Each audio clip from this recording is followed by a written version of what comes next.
ভালোই কিন্তু ঠান্ডা পড়েছে। তো রাত্রে কি রান্না করব ভাবছিলাম এত সময়, ভাবলাম একটু গরম গরম লুচি করে নিই আর হালকা আলুর তরকারি, দমও বলতে পারেন, তো মশলা পিষেই নেবো যেহেতু, হালকা করে আলুর দম আর গরম গরম লুচি। চলুন দেখি।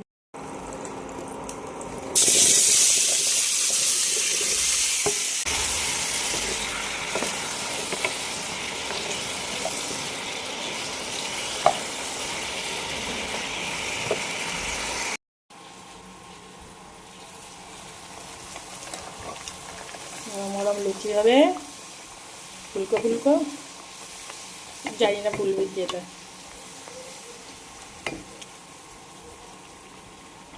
ফুলেছে ফুলেছে, মান রেখেছে।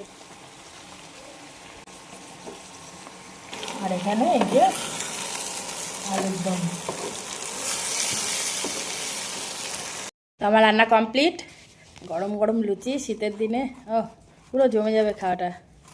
আর এই যে আলুর তরকারি বলুন আর আবার আলুর দম বলুন, যাই হোক গায়ে মাখা করে নিয়েছি।